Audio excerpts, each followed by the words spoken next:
పరమాత్మకు పరమాత్మ స్వరూపంలో అందరికీ నమస్కారం. మనం విష్ణు సహస్రనామం గురించి చదువుకుంటున్నాం. విష్ణు సహస్రనామంలో ఇప్పటి వరకు 14 శ్లోకాలు మనం చదివాము. 15వ శ్లోకం బిగించేయాలన్నమాట. 15వ శ్లోకం ఏంటంటే లోకాధ్యక్ష సురాధ్యక్ష ధర్మాధ్యక్ష తాకృతి చతురాత్మ చతుర్వ్యూహ చతుర్దర్శ చతుర్భుజ అనేటువంటి 8 నామాలతో కూడుకున్నటువంటి శ్లోకం. ఇప్పటి వరకు 14వ శ్లోకం వరకు 132 నామాలు పూర్తయ్యాయి. ఇప్పుడు 133 నామం చదువుకో. లోకాధ్యక్ష లోకములను అధిష్ఠించేవాడు అని అర్థం. ఇక్కడ అసీనుడై ఉండి పర్యవేక్షించేవాడు అనమాట. పర్యవేక్షించడం అంటే ఊరికి కూర్చుంటాం కాదు. వాళ్ళందరూ ఏమేం చేస్తున్నారు, ఏం పని చేస్తున్నారు, ఎలా చేస్తున్నారు అనేటువంటి చూడాలి. దాన్ని పర్యవేక్షణ అంటాం మనం. లోకాలను అంటే పరిపాలించేయటం అర్థం అనమాట. లోకాలను పరిపాలన చేసేటువంటి వాడిని కనుక లోకాధ్యక్షుడు అని అంటారు. అధ్యక్షుడు అది అనేటువంటి శబ్దం ఉంది. ఇది చాలా ఉత్కృష్టమైనటువంటి శబ్దం. దీనికి అధిష్ఠించేవాడు అనేటువంటి అర్థం ఇంతకు చెప్పుకున్నామండి. దీనికి ఇంకా అర్థాలు కూడా ఉన్నాయి అనమాట. వ్యాపించి ఉన్నటువంటి వాడు, దర్శించేవాడు అనేటువంటి అర్థాలు కూడా ఉన్నాయి. మనం పరమాత్మ అన్ని లోకాల్లోనూ అన్ని జీవుల్లోనూ వ్యాపించి ఉన్నాడు అని మనం చదువుకున్నాం. లోకాల్లో ఉండేటువంటి అన్ని జీవుల యందును అన్ని లోకాల్లోనూ ఆయన వ్యాపించి ఉన్నాడు కనుక ఆయన లోకాధ్యక్షుడు. అన్నిటికన్నా సుప్రీం లీడర్ అనమాట ఆయన. కనుక ఆయన లోకాధ్యక్షుడు అన్నమాట. అలాగే ఆయన ఉన్న చోటు నుంచి సకల జీవరాశులు ఏం పని చేస్తున్నారు, ఎలా చేస్తున్నారు అనేటువంటి ఇస్తున్నారు కనుక ఉంటే దర్శించేటువంటి వాడు. అన్నింటినీ చూడటము అంటే దర్శించడం అన్నమాట. దర్శించేవాడు కనుక ఆయనే లోకాధ్యక్షుడు అనడానికి అవకాశం ఉందన్నమాట. మనకి లోకాలు అంటే మనం చూసేటువంటిదే లోకం కాదు, ఇంకా ఉన్నాయి లోకాలు. అంటే 17 లోకాలు, కింద 7 లోకాలు, మొత్తం 14 లోకాలు ఉన్నాయన్నమాట. ఈ 14 లోకాల్లో ఉండేటువంటి జీవరాశులన్నిటికీ కూడా సాక్షిభూతంగా నిలుస్తూ పరిపాలన చేసేటువంటి పరమేశ్వరుడు ఎవరైతే ఉన్నారో మన మహావిష్ణువు. ఇక్కడ ఒక చిన్న ఎగ్జాంపుల్ చెప్పుకుందాం. ఒక ఆఫీస్ ఉంది, ఒక ఆర్గనైజేషన్ ఉంది. ఈ ఆఫీసులో ఎప్పుడు కూడా స్టాఫ్ ఉంటారు. దానిపైన ఒక మేనేజర్ ఉంటారు, సూపరింటెండెంట్ అంటాం మనం. ఆ సూపరింటెండెంట్ పైన మేనేజర్ ఉంటారు, ఆ మేనేజర్ పైన బాస్ ఉంటారు. ఇలా మధ్యలో ఇంకా రకరకాల స్టెప్స్ ఉంటాయి. ముఖ్యమైనటువంటి వీళ్ళు ఏం చేయాలి, వీళ్ళ పని ఏంటి? వర్కర్స్ అందరూ అంటే పనిచేసే వాళ్ళందరూ పనిచేస్తూనే ఉండాలి. వీళ్ళందరినీ సూపర్వైజ్ చేసే బాధ్యత ఎవరిది? సూపరింటెండెంట్. ఇలా సూపరింటెండెంట్ సెక్షన్ ఒక సూపరింటెండెంట్ ఉంటాడు. అక్కడ నుండి వేరే సెక్షన్స్ కి వేరే సూపరింటెండెంట్స్ ఉంటారు. వాళ్ళు ఏం చేస్తుంటారు అనమాట, ఎవరు ఏ పని చేస్తున్నారు, ఎలా చేస్తున్నారు అనేటువంటి సూపర్వైజ్ చూసుకుంటూ ఉంటారు. వాళ్ళ చేత పని చేసేటువంటి బాధ్యత కూడా వాళ్ళదే అనమాట. ఆ సూపర్వైజ్ చేసే వాడికి ఏం తెలియాలి, చేసేటువంటి పని ఏంటో తెలియాలి. ఆ పని సక్రమంగా చేస్తున్నా, ఆ పని తెలిస్తే ఏం పని చేస్తున్నారు, ఎలా చేస్తున్నారు తెలిస్తే అతను సూపర్వైజ్ చేయడానికి అవకాశం ఉంటుంది. అంటే వర్క్ యొక్క స్వరూప స్వభావాలన్నీ కూడా అతనికి తెలిసి ఉండాలి. అంటే వాళ్ళు చేసేటువంటి తన కింద స్టాఫ్ అంతా పనిచేసేటువంటి వాళ్ళందరూ ఏం చేస్తున్నారు అనేటువంటి తెలుసుకునేటువంటి వాడు సూపరింటెండెంట్. ఒక్కొక్క సెక్షన్ కి ఒక్కొక్క సూపరింటెండెంట్ ఉంటాడు. వీళ్ళందరికీ కలిపి ఒక మేనేజర్ పైన ఉంటాడు. అంటే వాళ్ళందరూ వీళ్ళు సూపర్వైజర్ అందరూ కంట్రోల్ ఉంటారు. అంటే ఈ స్టాఫ్ మేనేజర్ స్టాఫ్ తోటి డైరెక్ట్ గా, అంటే కింద ఉద్యోగులతో డైరెక్ట్ గా కనెక్షన్ ఉండదు. మేనేజర్స్ తోటి, సూపరింటెండెంట్ తోటే కనెక్షన్ ఉంటుంది. ఈ సూపరింటెండెంట్ ఎలా నిర్వర్తిస్తున్నారు వాళ్ళ చుట్టూ ఉంటుంది. కొన్ని సెక్షన్స్ కి కొన్ని హెడ్ ఉంటాడు, అతనే మేనేజర్ అంటాం మనం. అంటే ఈ మేనేజర్ దగ్గర కొన్ని విభాగాలకు సంబంధించినటువంటి ఇన్ఫర్మేషన్ అంతా కూడా అతని దగ్గర లభిస్తుంది. అంతేకాకుండా అతనికి కావాల్సినటువంటి పరిపాలన దక్షత కూడా, అంటే వాళ్ళకి ఏం కావాలి, వాళ్ళకి ఏం సదుపాయాలు కావాలి, అవన్నీ కూడా చూసేటువంటి బాధ్యత ఈ మేనేజర్కి ఉంటుంది. అంతేకాకుండా వర్క్ కూడా ఇతను తెలుస్తుంటారు. అలాగే మేనేజర్ కొంతమంది ఉంటారు. ఆ మేనేజర్ అందరికి పైన బాస్ ఉంటాడు. ఆ బాస్ ఎవరైతే ఉంటారో ఆ బాస్ వీళ్ళందరి మీద అజమాయిషి ఉంటుంది. మేనేజర్స్ అందరి మీద అజమాయిషి ఉంటుంది అనమాట. అంటే ఈ బాస్కి డైరెక్ట్గా స్టాఫ్ తోటి కనెక్షన్ లేకపోయినా మేనేజర్స్తో కనెక్షన్ ఉంటుంది. ఈ మేనేజర్స్కి సూపర్వైజర్స్తో కనెక్షన్ ఉంటుంది. సూపరింటెండెంట్కి ఏమో స్టాఫ్తో కనెక్షన్ ఉంటుంది. ఓవరాల్గా కనెక్షన్ ఎవరికి ఉంటుందంటే బాస్కి ఉంటుంది. అంటే ఎప్పటికప్పుడు తన ఆఫీస్లో కానీ తన ఆర్గనైజేషన్లోనూ ఏం జరుగుతూ ఉంది, ఎలా జరుగుతూ ఉంది అనేటువంటి తెలుసుకోవాల్సిన బాధ్యత బాస్కే ఉంటుంది, కానీ ఎవరికి ఉండదు. అలాగే లోకాల్లో ఉండేటువంటి అనేక జీవరాశులన్నీ కూడా ఏం చేస్తున్నాయి, ఎలా చేస్తున్నారు అనేటువంటి తెలుసుకునే బాధ్యత కూడా ఉంటుందన్నమాట. వీళ్ళందరికీ హెడ్ ఎవరు, వీళ్ళందరూ తెలుసుకోవాల్సిన బాధ్యత ఒక్కొక్కరికి ఒక్కొక్క పోర్ట్ఫోలియో ఇచ్చారు దేవతలందరిలో. ఇదిగో నువ్వు పరిపాలన చెయ్యి, నువ్వు సృష్టించు, నువ్వు నయం చెయ్యమని చెప్పి బ్రహ్మ విష్ణు మహేశ్వరుని సృష్టించి వాళ్ళకి ఆ పోర్ట్ఫోలియోస్ ఇలా అనేక మంది దేవతలను సృష్టించి వాళ్ళ యొక్క బాధ్యతని పరమేశ్వరుడు అప్పగించాడనమాట. ఈ దేవతలకు అందరికీ అధ్యక్షుడు ఎవరనమాట, సూపర్వైజ్ చేసేది ఎవరు? పరమాత్మ స్వరూపుడు. ఆ పరమాత్మ స్వరూపుడు వీళ్ళందరికీ కూడా లోకాల్లో ఉన్నటువంటి జీవులే కాదు, దేవతలు కూడా వాళ్ళు ఏం చేస్తున్నారు అనేటువంటి తెలుసుకుని ఎప్పటికప్పుడు ఆయన విషయాన్ని గ్రహించకుండా ఉండి వాళ్ళకి ఏం కావాలనేటువంటి చూసే బాధ్యత కూడా ఆయనకే ఉంటుంది.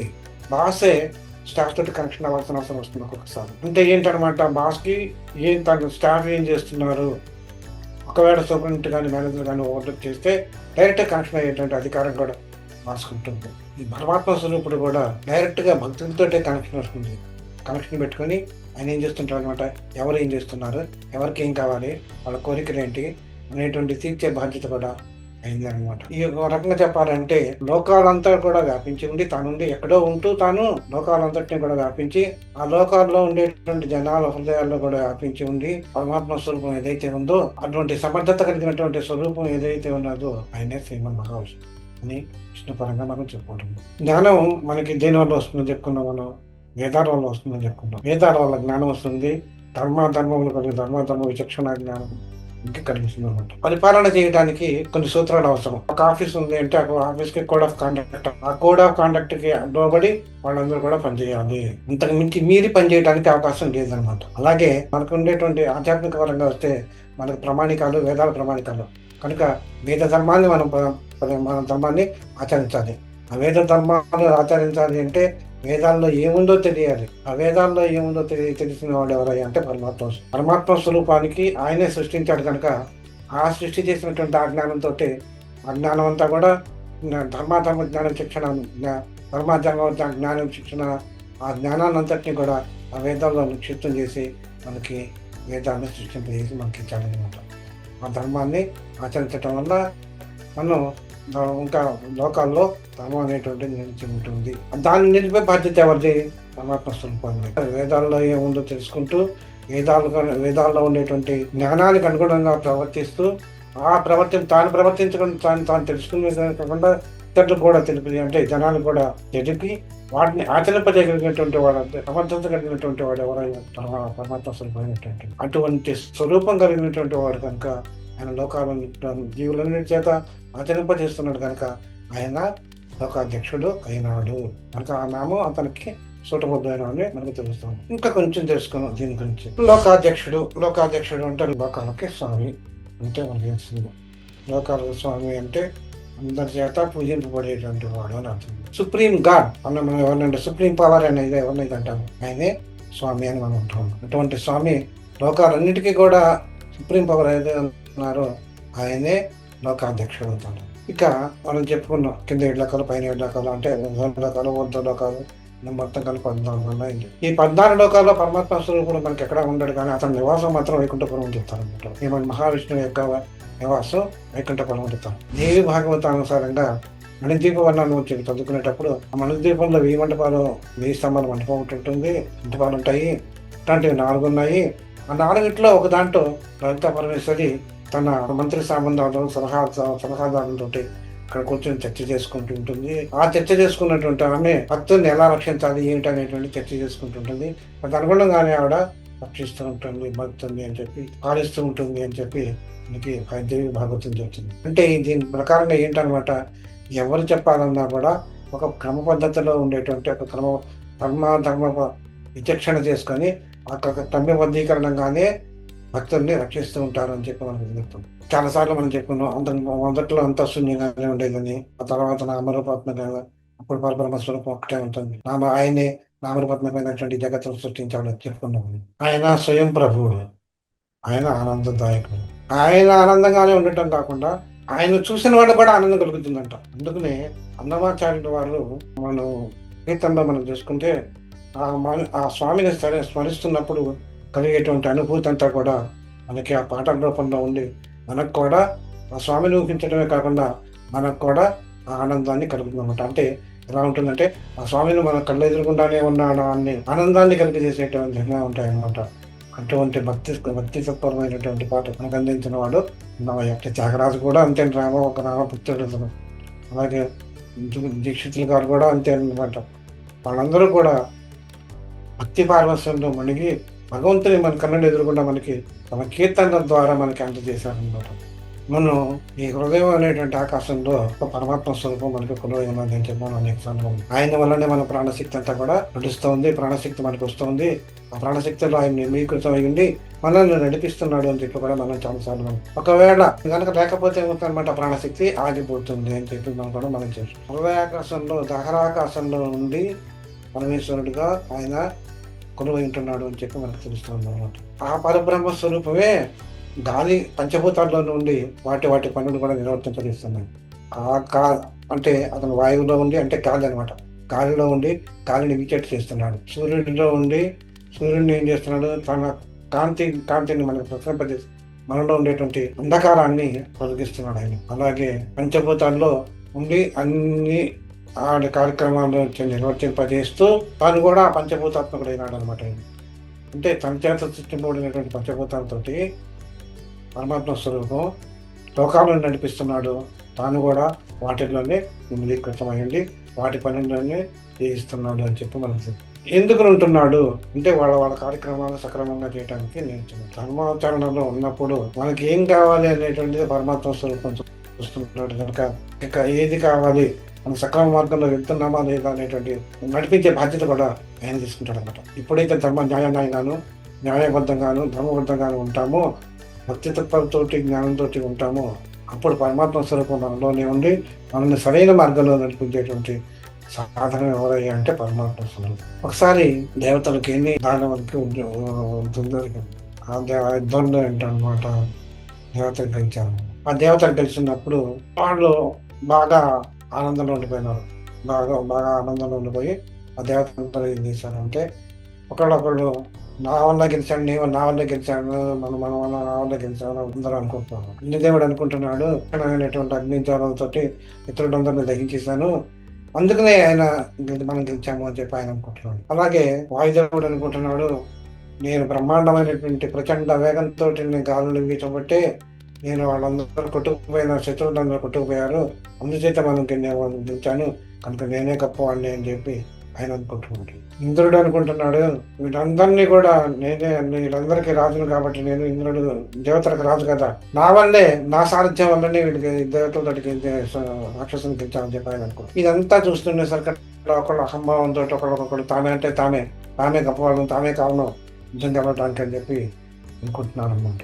ఈ పరబ్రహ్మతత్వం పరమేశ్వరుడు ఏం చేశాడంటే పరమాత్మ స్వరూపం ఇదంతా చూసి వీళ్ళకి ఏమైనా కానీ గుణపాఠం చెప్పాలంటే వీళ్ళటువంటి అహంకారం నశింపజేయాలి. ఒక బ్రహ్మాండమైనటువంటి ఒక ఆకారంలో నిలుట్టుగా నిల్చున్నాడు అనమాట. ఆ ప్రచండమైనటువంటి ఆకారాన్ని చూసి దేవతలు కూడా భయపడ్డారు. ఒక రకంగా చెప్పాలంటే ఆయన ఆకారం ఏం చేసిందంటే ఒక గడ్డిపోతుంది తీసి అక్కడ పడేస్తుంది అనమాట. ఎందుకో మీరు ఎవరైనా గడ్డిపోతాం కదిలించండి అని చెప్పారు. మొట్టమొదటిగా అగ్ని ఏం చేశాడంటే తన ప్రచండమైనటువంటి జ్వాలలతోటి దాన్ని దహించాలని ప్రయత్నం చేశాడు. అది వల్ల కాలేదు. వాయుదేవుడు తన గాలిని తండగా చింపజేశాడు, కానీ గడ్డిపోతే కథను కూడా కదలేదు. అలాగే ఇంద్రుడు కూడా తన ప్రయత్నం చేశాడు, వాడు కూడా కదలేదు. అప్పుడు వాళ్ళందరూ కూడా తాము అసక్తికి తామే సిగ్గుపడ్డారన్నమాట. అప్పుడు ఆ ఆకారం పరమాత్మ స్వరూపంగా చూసి నుంచి మీరందరూ అహంభావపూరితమై ఉన్నారు, మీకు గుణపాఠం చెప్పాలి అని చెప్పి నేను విధమైన వారు చెబుతానని చెప్పి ఆయన చెప్పారు అన్నమాట. అటువంటి స్వరూపం ఏదైతే ఉన్నదో ఆ స్వరూపాన్ని దేవతల్ని సైతం పాలించేటువంటి వాడు ఎవరైతే ఉన్నారో, అంటే వాళ్ళ తప్పులను కూడా సరిదిద్ది సరైన మార్గంలో పెట్టగలిగినటువంటి వాడు ఎవరైతే ఉన్నారో ఆయనే అధ్యక్షుడు. వాళ్ళ లోకాలు అన్ని లోకాల్లోనూ ఉన్నటువంటి సమస్త జీవరాశుల్ని కూడా ఆయన సక్రమ మార్గంలో పెడుతున్నాడు కనుక ఆయన ధర్మాధ్యక్షుడు అయినాడు అనమాట. లోకము అంటే మనకి విశ్వము, జగత్తు, ప్రపంచము అనేటువంటి రకరకాల అనేటువంటి అర్థాలు వస్తున్నాయి అనమాట. ఉన్నాయి.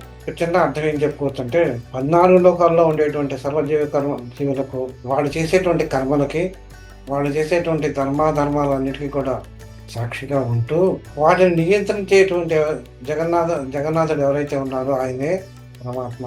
ఇదే విషయాన్ని మనకి శ్రీకృష్ణ పరమాత్మ భగవద్గీతలో కూడా చెప్పాడనమాట. నా అధ్యక్షంలోనే, నా పర్యవేక్షణలోనే సకల జీవరాశులు, సకల ప్రపంచాలు నడుస్తున్నాయి అని చెప్పి భగవద్గీతలో శ్రీకృష్ణ పరమాత్మ చెప్పాడనమాట.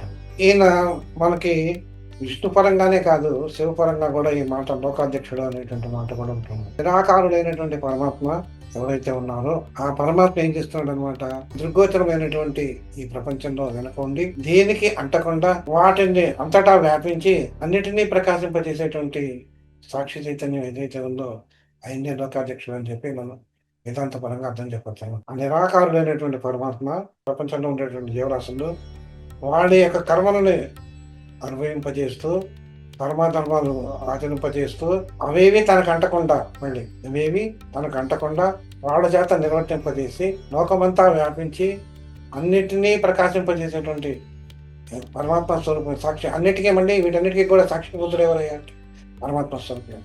అటువంటి పరమాత్మ స్వరూపం ఎవరైతే ఉన్నారో ఆయన మనం లోకాధ్యక్షుడు అని చెప్పి మనం అనుకుంటున్నాం. సర్వే జనా సుఖినో భవంతు లోకం సమస్తాం సుఖినో భవంతు. ఓం శాంతి శాంతి స్వస్తి. సర్వం శ్రీ